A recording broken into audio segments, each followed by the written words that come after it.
It's Friday, December 1st. Welcome back to the PDB Afternoon Bulletin. I'm Mike Baker, your eyes and ears on the world stage. Now, if it sounds like there's a lot of horns honking on this particular world stage, that's because I'm recording today's bulletin from an office overlooking the busy streets of Midtown Manhattan. And there apparently is nothing that New Yorkers enjoy more than making full use of their car and truck horns. All right, let's get briefed.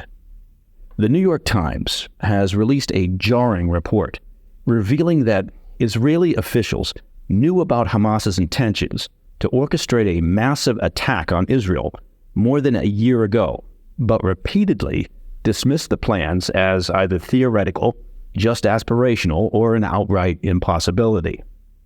We'll also discuss a Chinese influence operation recently broken up by Meta, who warned that these campaigns are stepping up efforts to sow discord within the U.S.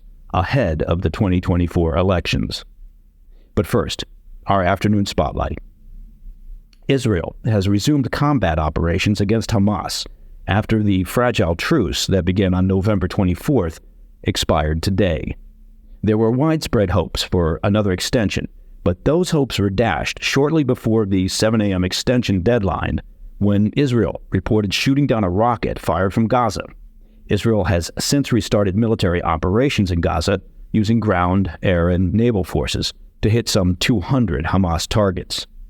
Now, this comes as a bombshell report from the New York Times has found that Israel knew about Hamas's plans to launch a full-scale attack inside their borders at least a year before the tragic events on 7 October. A 40-page document obtained by Israeli officials sometime last year, codenamed Jericho Wall, outlined Hamas's plans point by point with incredible detail, but was repeatedly dismissed by Israeli leaders as something far outside Hamas's capabilities. Now, officials at every level simply did not believe that Hamas could mount an attack of that scale, according to the New York Times report. There was also a misperception among Israeli officials that Hamas was not seeking a full-scale war with Israel. Hamas appears to have executed their terrorist attack almost exactly the way that it was described in the Jericho Wall document. While it did not contain a date for the assault, the document called for beginning with a massive barrage of rocket strikes, followed by targeted drone strikes to destroy automated machine guns and security cameras along Israel's border fence. It then called for hundreds of Hamas fighters to storm the border on foot and by using paragliders and motorcycles, detailing 60 points in the fence that they planned to breach. The document also outlined plans to capture Israeli communities and even called for the fighters to take the Israeli military base in Re'im, which Hamas fighters overran during their actual attack. The New York Times review of these documents reveals that Hamas was successfully able to execute this plan on nearly every level with shocking precision. Disturbingly, the Jericho Wall document also reportedly contains sensitive intelligence regarding Israel's military, raising serious concerns regarding potential leaks within Israel's intelligence apparatus. The Jericho Wall document was reportedly widely discussed within the Israeli military, though it's not clear at this time if Prime Minister Netanyahu or other political leaders had seen it. It appears that the sheer scale of Hamas's plans led officials to brush off the blueprint as not presenting a realistic threat. Still, it appears that some within the Israeli military did try to raise the alarm that Hamas might actually be serious.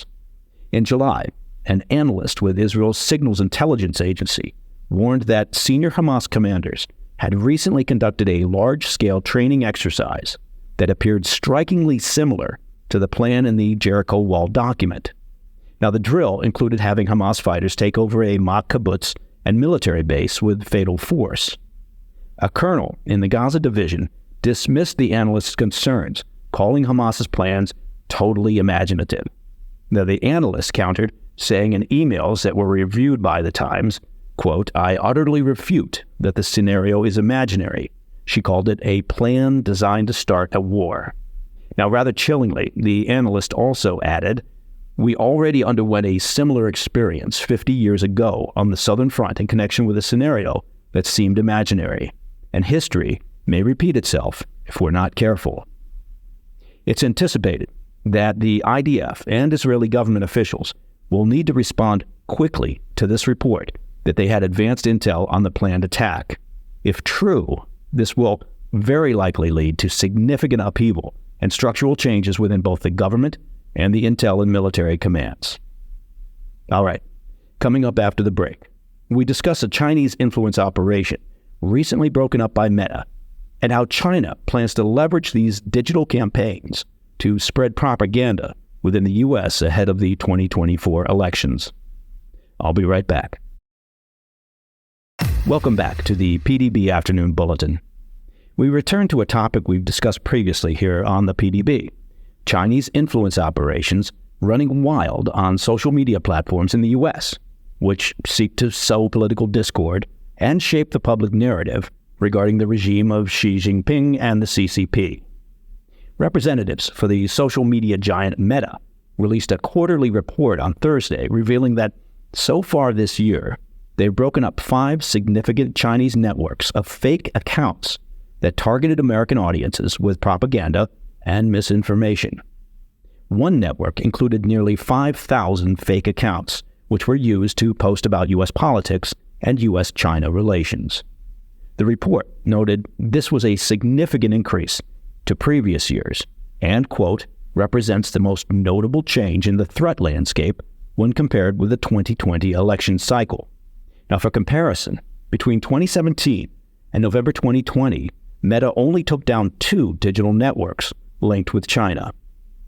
While Meta did not go so far as to name specific groups in China or to implicate the CCP, the report warned that, quote, foreign threat actors are attempting to reach audiences in the U.S. with a particular focus on the 2024 elections.